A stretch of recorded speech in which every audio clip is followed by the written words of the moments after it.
Jadi antara teman-teman penyandang cacat itu saling menghina. Kamu nggak punya tangan, kamu juga nggak punya kaki. Jadi nggak ada yang sakit hati. Disitulah mental saya tertata. Jadi setiap di rumah begitu. Kakimu jalan kok merangkak. Emang kamu nggak bisa berdiri?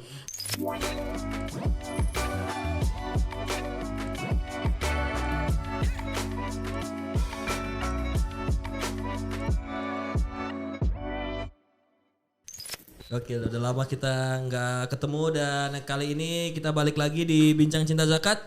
Menjelang akhir tahun, menjelang season 1 juga sebentar lagi habis karena kita akan rombak semua ini, tapi tunggu aja. Dan kali ini kita udah kehadiran bintang tamu yang nggak kalah serunya karena kalau nggak salah hari ini tuh apa maksudnya hari Difabel sedunia. Jadi bulan Desember itu adalah Hari Difabel sedunia dan nggak mungkin kalau kita nggak ngomongin difabel tanpa mengundang expert. Ini kayaknya expert.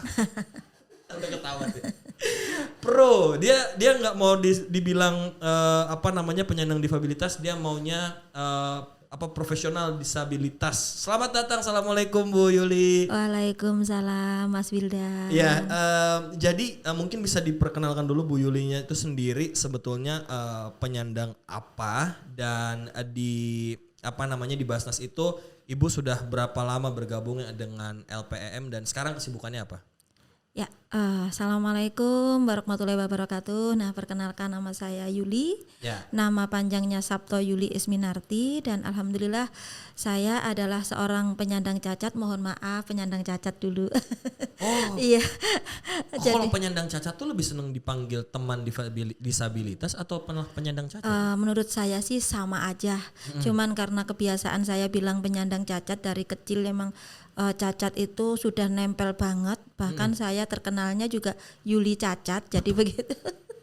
Jadi disabilitas atau difabel itu sama begitu. Jadi mohon maaf kalau saya sering masih menggunakan kata itu karena sudah kebiasaan seperti itu dan itu bukan suatu yang buruk buat saya dan saya kembali memperkenalkan ya Mas Wildan. Lanjut. Jadi saya seorang penyandang cacat kaki ya, kalau bahasanya kan tunadaksa. Ya. Jadi kaki kiri saya ini kena folio dan saya pakai alat bantu long leg brace, jadi pakai sepatu besi, kira-kira begitu bahasa jelasnya. Dan alhamdulillah saya di Jakarta atau Bekasi ini 3 tahun yang lalu, akhir 2018. Dan dulu saya adalah mustahik murni Basnas. Jadi saya ini mustahiknya layanan aktif Basnas 3 tahun yang lalu. Jadi kalau yang bekerja atau dinas di LAB itu pasti mengenal Yuli. Udah akrab Bu ya? Iya udah akrab karena itu sering membawa teman-teman ke situ dan alhamdulillah setahun kemudian di 2019 masuklah saya menjadi LPEEM, jadi mustahik yang pengusaha seperti itu dan dibina juga oleh Basnas. Jadi itu pun perjuangan panjang dan alhamdulillah sampai sekarang alhamdulillah kita sudah mempunyai 75 mesin jahit. Oh, Ibu pengusaha konveksi berarti ya? Oke, berarti tamu pada Bincang Cinta Zakat episode kali ini adalah Ibu Yuli yang merupakan salah seorang pengusaha konveksi di Bekasi Bu ya? Iya betul. Di Bekasi. Oke, tadi Ibu sempat bilang Ibu adalah penyandang polio. Iya. Sejak umur berapa Bu? Saya balita, tepatnya umur berapa saya kurang tahu begitu. Yang jelas waktu itu masih balita, berarti di bawah 5 tahun kena folio dan itu sangat luar biasa sekali. Jadi mau marah nggak bisa, kan sudah begini begitu. Ini menarik nih Bu. Tadi Ibu sempat bilang mau marah. Kira-kira dari kan berarti Ibu bisa dikatakan sebenarnya nggak dari lahir, tapi dari kecil ya. Iya, dari kecil. Dimana pasti ada masa-masa kanak-kanak Ibu yang terlewat akibat keterbatasan yang Ibu miliki. Kapan Ibu bisa berdamai dengan itu? Saya berdamainya ketika lulus sekolah SMA. Itu baru berdamai ketika lulus SMA. Saya mau masuk perguruan tinggi. Saya karena nggak negeri saya nggak mau, saya mintanya ke orang tua kalau nggak negeri saya nggak mau kuliah. Nah kebetulan negerinya nggak lolos, akhirnya saya nggak mau kuliah. Terus saya nyari info, ternyata ada panti yang khusus untuk orang cacat. Nah saya bilang sama orang tua, saya mau masuk situ aja, saya mau belajar tentang orang cacat karena saya sendiri nggak ngerti gitu. Orang cacat kan selalu hidup sama orang normal dan iya. Dan itu membuat saya sakit kan, sakit jiwa begitu. Oh wow. Jadi dari kecil sampai SMA itu sakit jiwa karena mereka pastilah mengucilkan kita tuh pasti begitu. Terus menganggap kita ini sebelah mata ya pasti begitu. Nah, gimana cara ibu akhirnya bisa coping dengan lingkungan? Karena kan pasti nggak mudah Bu. Kadang yang normal aja agak sulit untuk coping dengan kondisi. Nah, gimana ibu yang notabene memiliki perbedaan di antara teman-teman lainnya itu gimana Bu? Ya kalau waktu kecil sampai SMA itu berontak terus ya, tapi saya terus menerima. Habis itu berontak lagi nerima begitu. Nah lama-lama saya capek loh kok. Kenapa sih saya cacat, saya nggak salah, saya cacat juga nggak minta, saya kepingin normal, tapi kenapa saya begini, terus bertanya sama diri sendiri terus, tapi kenapa saya dibenci, apa salah saya, dan saya nggak ngerti kenapa semua orang membenci orang cacat, salah saya di mana. Nah akhirnya dari situlah saya ketika lulus SMA, Pak tolong kumpulkan saya sama orang cacat. Saya nggak ingin saya jadi gila di sini karena apa? Semua orang memandang saya rendah, semua orang menyisihkan saya dan seolah-olah saya ini nggak ada harganya. Apakah benar seorang penyandang cacat itu nggak ada harganya? Nah dari situlah orang tua saya yang paham, orang tua laki-laki. Akhirnya orang tua saya nangis, bilang ya udah kamu tak antar begitu. Jadi perjalanan panjang itu membuat saya itu pokoknya sakit banget ketika duduk sama orang normal begitu. Itu semacam mungkin aku nangkepnya kayak pencarian jati diri bukan Bu? Iya benar, pencarian jati diri sebenarnya. Jadi dari kecil sampai SMA itu saya melupakan anugerah terindah dari Allah bahwa saya itu sebenarnya pintar, itu terlupakan. Karena kan banyaknya hinaan, tekanan, sehingga saya lupa, saya hanya menuntut.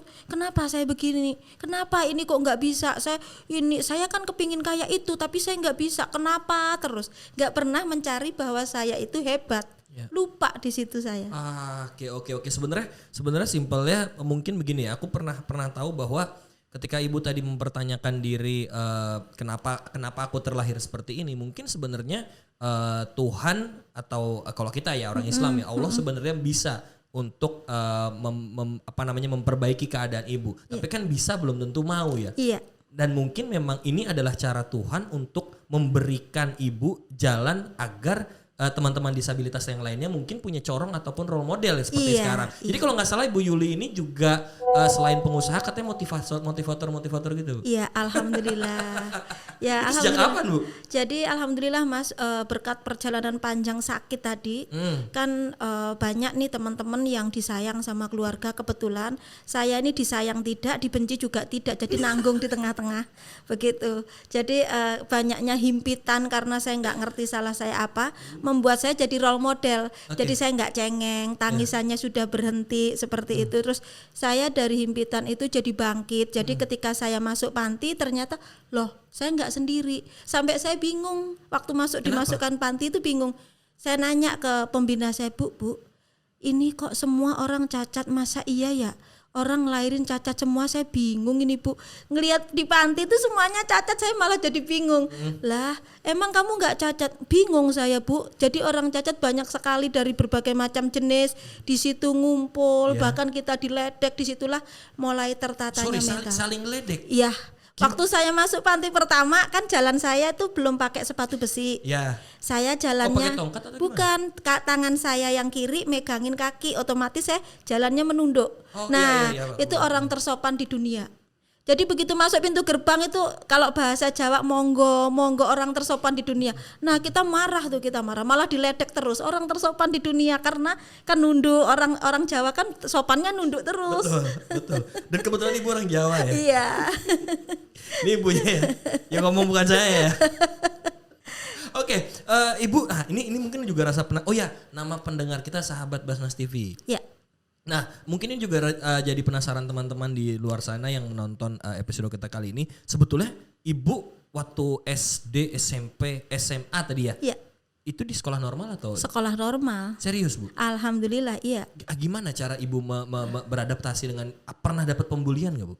Pembulian ya pasti bukan pembulian yang mengejek karena nggak berani begitu ngejek karena takut sama almarhum bapak saya waktu itu. Oke. Terus? Jadi bukan takut sama saya, takut sama almarhum bapak. Ya, tapi pusat pembuliannya seperti apa? Jadi kita dikucilkan begitu. Tapi alhamdulillah teman-teman juga antara baik dan tidak tuh nggak begitu kentara begitu. Jadi sayanya malah mereka nggak mengejek tapi saya sendiri begitu. Nanti misalnya olahraga tuh, olahraga kan saya nggak bisa olahraga tentunya.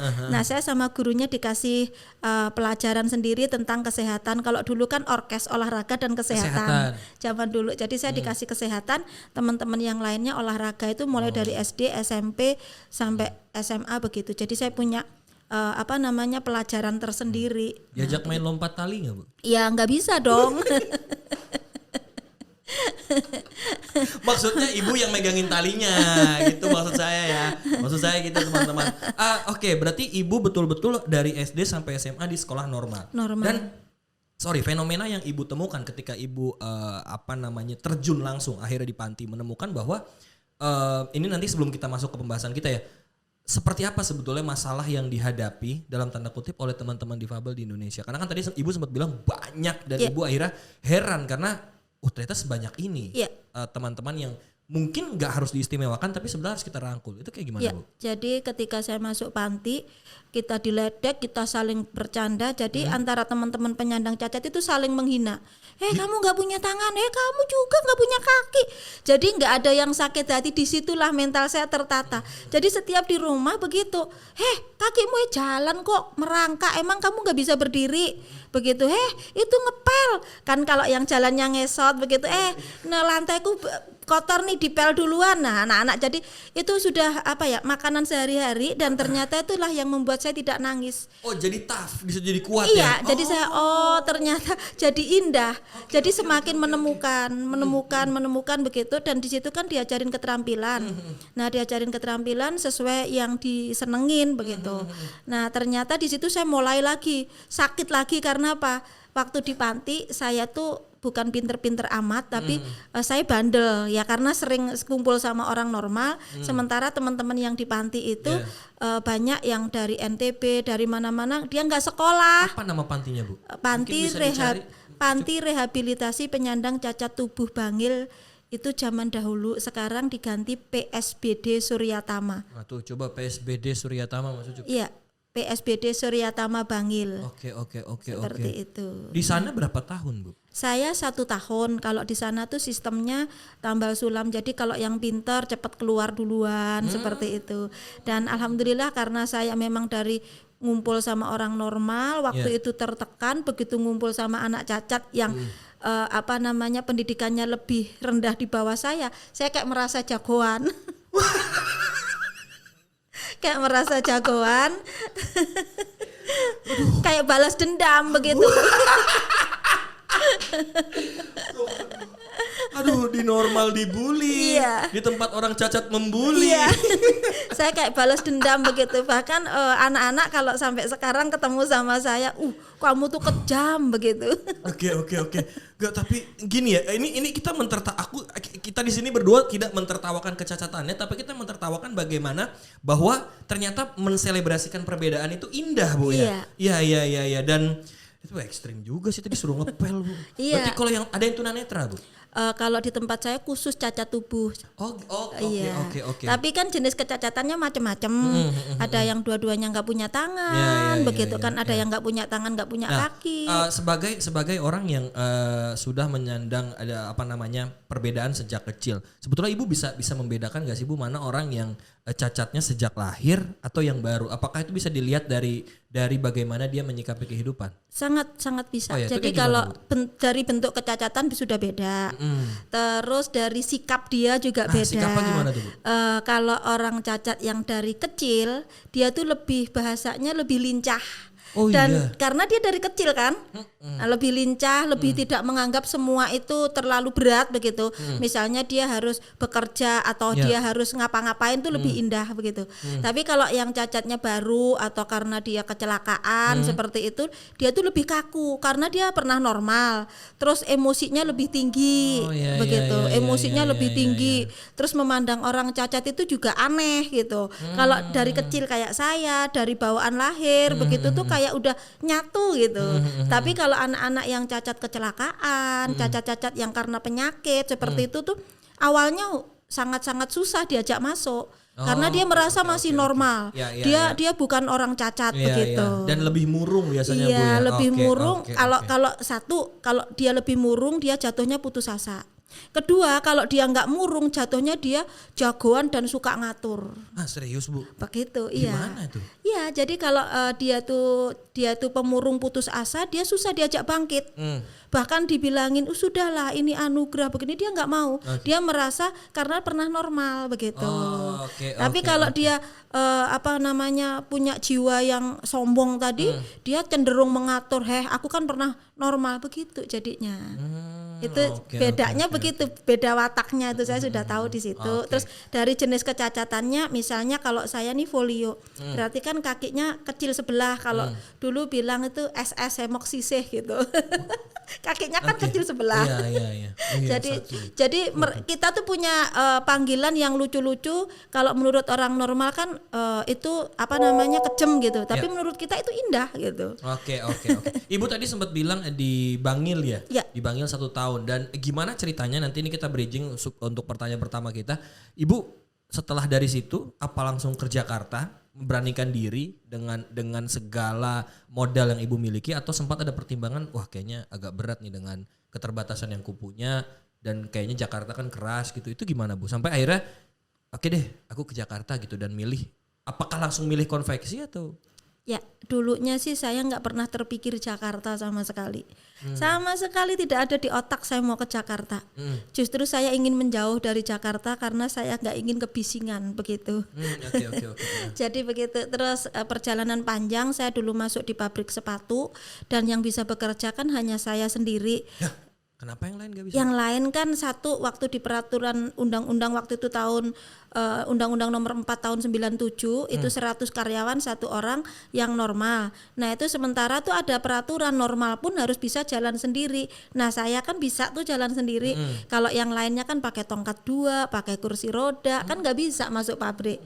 Nah itu dulu akhirnya saya sendiri yang masuk. Nah ketika saya mencari pekerjaan susah, saya berpikirlah untuk teman-teman, ya Allah, saya ini orangnya bondonya nekat kalau Bondo bahasa nekat, Jawa. Iya. betul, Terus saya orangnya karena terlalu banyak sakit, jadi nggak takut lagi sama sakit begitu. Kalau anak-anak kan belum pernah sakit yang parah kayak saya, sehingga mereka ketika sakit kan takut, ketika terjadi apa-apa mereka takut. Nah, tidak semua teman-teman sama seperti saya. Nah, akhirnya saya meminta pabrik itu nerima teman-teman. Pabriknya bilang, ini pabriknya mbahmu apa begitu. Oke, Ya, oke, nah oke. terus karena teman-teman susah mencari pekerjaan, nah saya disitulah muncul, ya Allah, kenapa ya? Kita nggak salah, kita juga susah juga cari kerjaan. Tapi dari situ saya mengambil hikmah, ternyata ketika semua orang itu menolak, saya bilang, oh ini berarti rezeki dari Allah. Kalau saya tidak boleh mencari pekerjaan, justru saya harus menciptakan pekerjaan. Gokil baru pertama Bu. Tapi gimana ceritanya bisa sampai ke Jakarta? Nah itu kan perjalanan panjang. Di sana saya buka pekerjaan mulai dari usaha gorengan, anak-anak ikut, akhirnya di bidang craft. Jadi dari pertama kuliner masuk craft, dan alhamdulillah konveksi sudah saya jabanin di sana. Walaupun saya alhamdulillah di Jawa Timur sudah terkenal, ternyata masih banyak yang melecehkan juga. Jadi tidak mudah juga Di Jakarta? di Jawa Timurnya. Oh, di Jawa Timurnya. Nah, dari situ ketika susah, saya mikir saya awalnya mau ketemu presiden. Karena saya marah Nah, saya orangnya suka marah memang Mas. Iya. Saya punya kemampuan, saya punya lapangan pekerjaan, saya bisa begini, saya punya order, kenapa saya sulit? Jadi ngurus surat-surat dipersulit, ngurus semuanya sulit, kan begitu Mas. Gara-gara mereka cuma ngelihat saya ini seorang penyandang cacat. Dia nggak pernah bertanya, kamu itu bisa apa? Enggak, cuman ngelihat jalannya udah, nggak bisa, kan kesel kitanya. Nah begitu saya mau lapor presiden. Nah dari situ pokoknya saya mau berjuang, saya ingin peraturannya dirubah. Begitu. Nah, beranilah saya datang ke Jakarta minta diantar sama suami. Gitu kata suami, ya kamu tuh bonek nggak punya apa-apa, saya punya Allah, saya bilang begitu. Oke. Nah itulah akhirnya berangkat bertujuh datang ke Jakarta. Awalnya 2 orang sama suami aja nyari jalan. Oke, terus. Ya udah sampailah saya nulis surat ke presiden dan alhamdulillah sudah ketemu juga sama waktu itu diwakilkan sama presidennya. Waktu itu ada acara dan kita ketemunya sama Bapak Menteri Desa. Dan saya juga ngomong apa adanya tentang siapa, bagaimana perjuangan saya. Begitu alhamdulillah diterima. Tahun berapa tuh Bu? Tahun 2018. Itu 3 tahun yang lalu. Berarti benar-benar tadi kan Ibu sempat bilang bermodal nekat bahkan tidak ada apa-apa. Berarti ketika Ibu datang ke Jakarta, Ibu memang nol. Bahkan ruwet.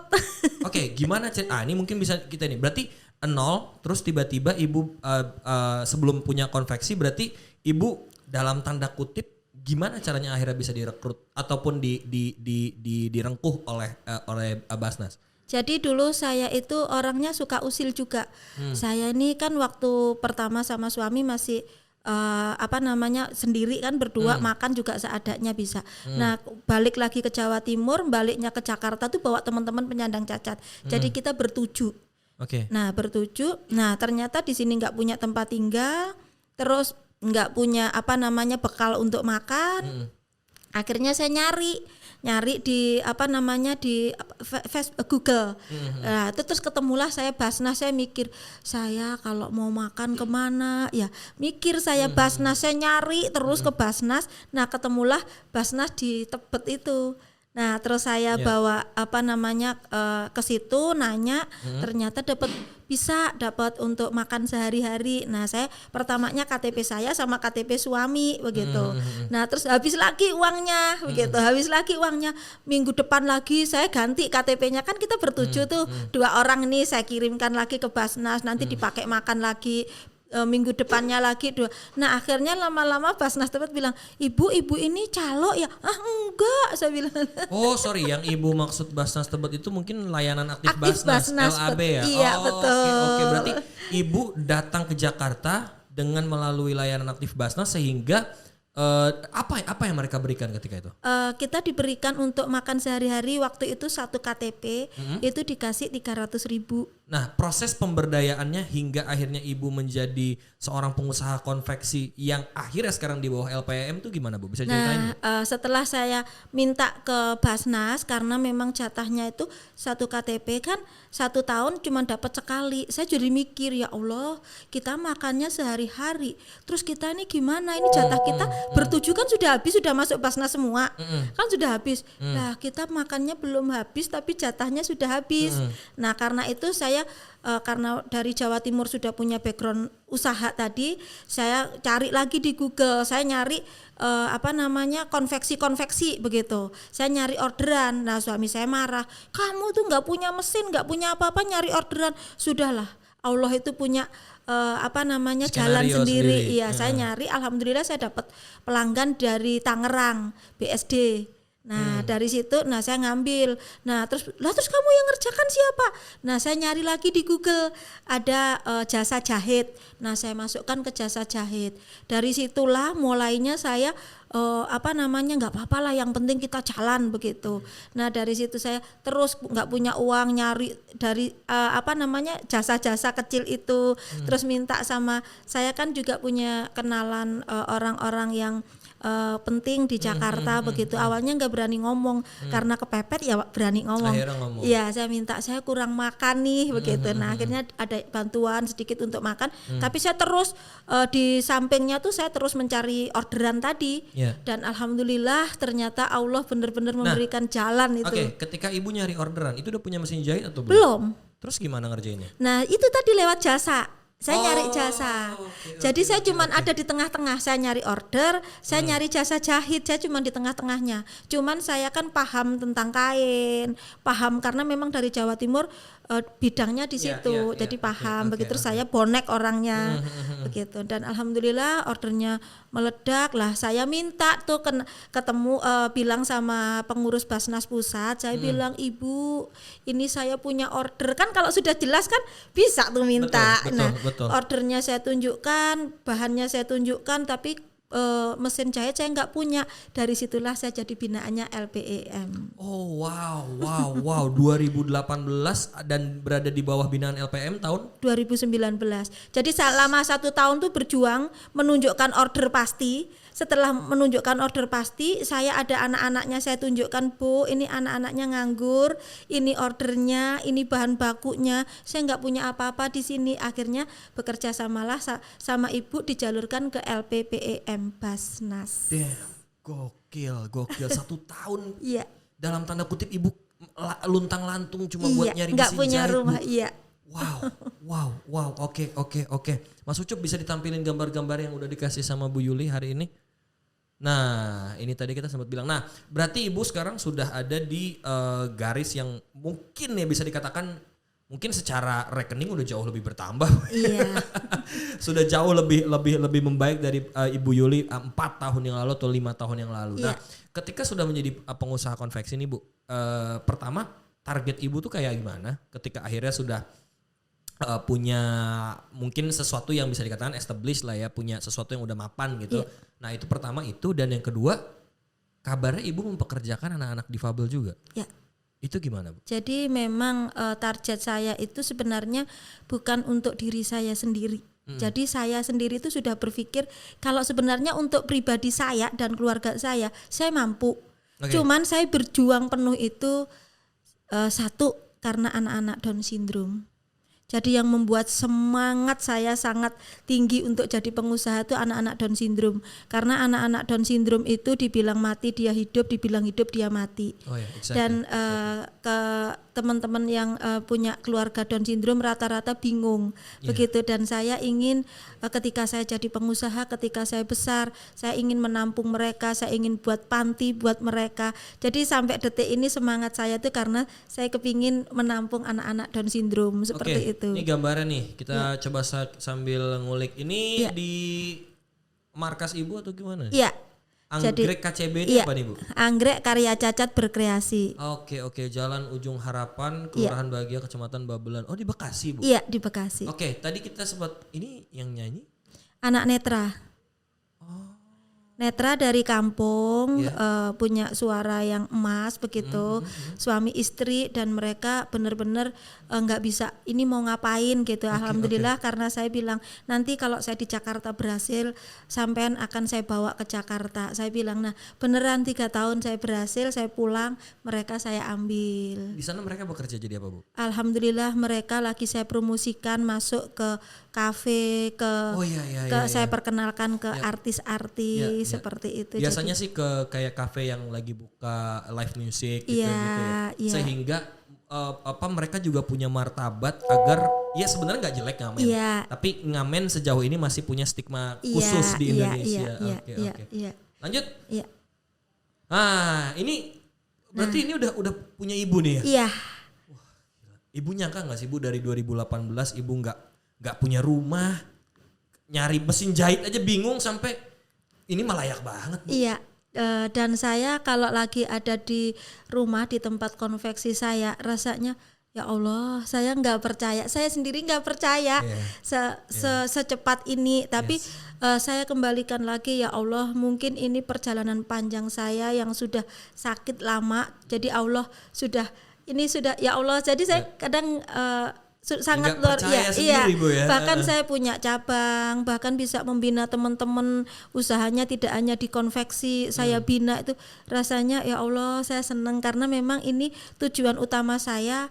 Dengan saya bisa membuka usaha, saya bisa membantu teman-teman dari segala jenis kecacatan. Jadi ini yang Down syndrome tadi, Bu? Yang Down syndrome kan nggak bisa bekerja, jadi dia teman-teman yang sudah bekerja saya ajak menyisihkan sebagian hasilnya untuk anak-anak Down syndrome. Oh, jadi wow, ini double ya sekali. Iya. Gak cuma usaha tapi bisa dikatakan sebagai lembaga charity juga, Bu ya.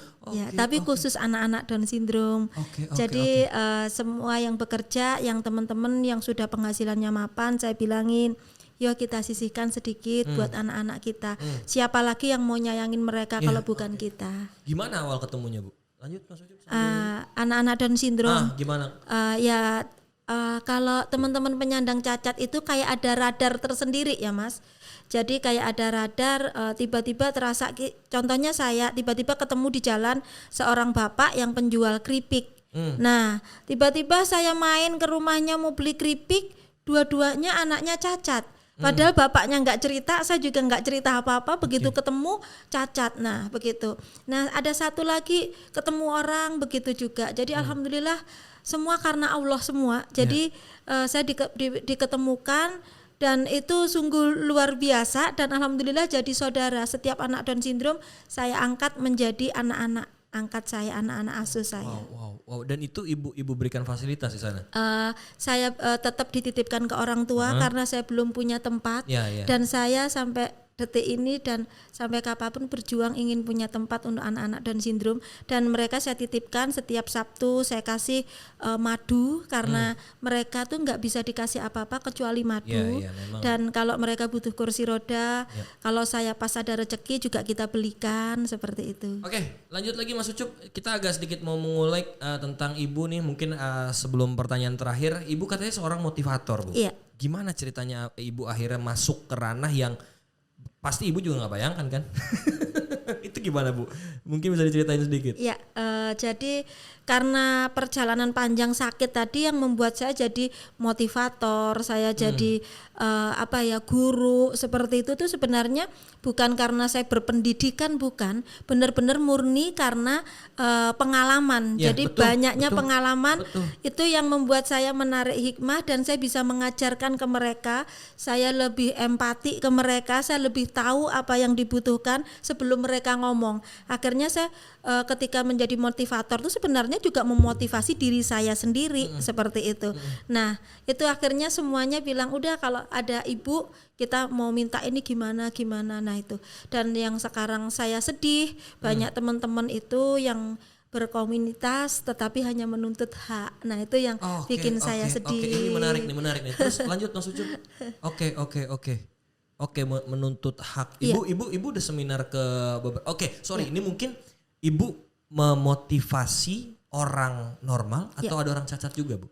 Orang normal dan orang cacat. Kalau orang normal kita biasa ke kayak seminar, webinar, terus diundang ke mereka begitu. Tapi kalau orang cacat saya cenderung nggak mau ngasih pelajaran mereka, nggak mau memotivasi mereka di kayak gedung begitu, nggak mau di webinar gitu, nggak mau. Saya mending udah kamu ikut saya motivasi begitu. Soalnya kalau penanganan orang cacat kita kasih di gedung atau webinar nggak akan dipakai, mereka akan tidur-tiduran begitu. Oke. Mereka salah mengerti. Tapi kalau langsung masuk ke rumah, kita motivasi, kita arahkan yang benar, jadi langsung praktek. Oke. Wow, Bu, 3 pertanyaan terakhir, Bu. Yang pertama, mungkin ini juga jadi rasa penasaran juga. Ibu kan berarti 2 tahun ya terjun di di dunia konveksi, sekaligus di bawah LPEM. Kemarin selama pandemi kayak gimana, Bu? Apakah Ibu struggling atau gimana? Alhamdulillah pandemi itu sangat luar biasa dan Basnas itu sangat membuat kita maju. Jadi awalnya pandemi kita cuek-cuek aja karena biasa, karena kita nggak pernah membuat pandemi itu sesuatu yang menakutkan, tetapi tidak membuat kita menantang juga tidak, karena saya selalu ini karena Allah jadi kita terima, kita syukuri. Awalnya si Basnas yang datang itu, tolong buatkan masker seperti ini, saya bilang saya nggak pernah bikin masker, dipaksa lagi tolong buatkan masker. Nah itu Basnas dari LPIM, akhirnya iseng ya udah saya buatkan tapi pakai kain perca. Nah ternyata awal dari Basnas itu sampai meledak. Nah itu kita dalam tahun 2020 kita mengerjakan 5.000 piece masker. Selama pandemi? Iya. Dan itu ibu nggak cuma menolong orang-orang terhindar dari COVID, tapi juga membantu teman-teman Ya, disabilitas. disabilitas, warga masyarakat yang tidak mampu dan semua bekerja dan gajinya sejahtera semua. Jadi saya juga ya Allah ini luar biasa banget. Itu jangan jangan mengeluh ketika ada apa-apa, saya bilang begitu. Dan ini sungguh di luar dugaan. Jadi pandemi yang semuanya serba terpuruk, alhamdulillah justru anggrek KCB naik begitu. Wow, anggrek KCB ya. Iya. Mungkin nanti kita bisa boleh nggak aku main-main ke sana, Bu? Boleh, Dong ya. silakan. Bu, kedua, yang pertama aku pengen tahu sebetulnya buat ibu sendiri yang sudah menyandang kekurangan sejak bisa dikatakan dari kecil lah ya. Iya. Apakah fasilitas di Indonesia khususnya ya, di Jakarta khususnya sudah memadai belum Bu untuk teman-teman dari disabilitas itu sendiri? Sudah, tapi belum begitu banyak, masih di bawah 50%. Jadi saya memperjuangkan untuk fasilitas-fasilitas umum. Iya. Dan hari ini Oke. saya Hari masuk ketika podcast ini direkam ya. Iya, Oke. saya masuk ke Basnas rasanya ya Allah akses banget. Oke.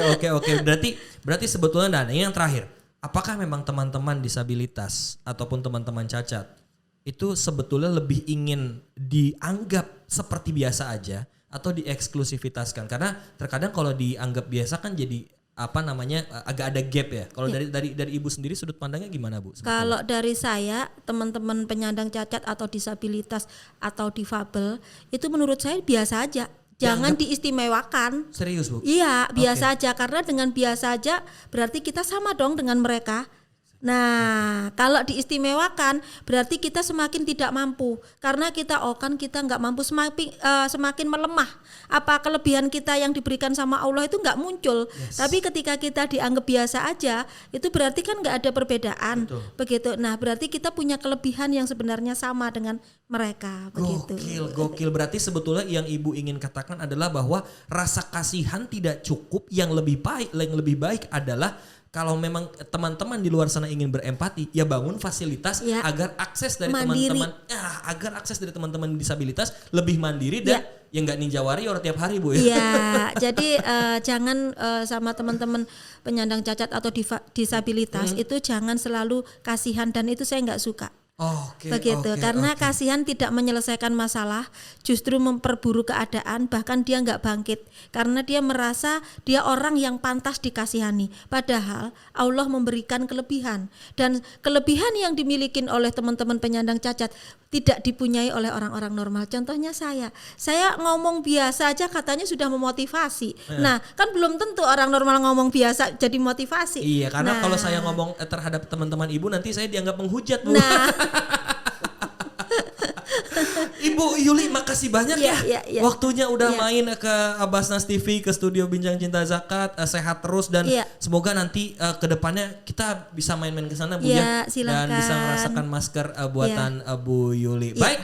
Terima kasih, itu dia episode Bincang Cinta Zakat kali ini. Ternyata luar biasa, seru banget.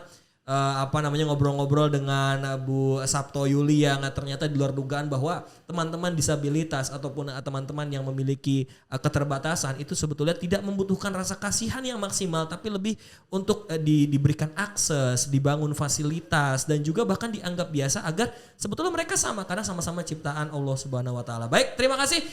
Sekian episode Bincang Cinta Zakat kali ini, kita ketemu lagi di episode selanjutnya. Assalamualaikum warahmatullahi wabarakatuh.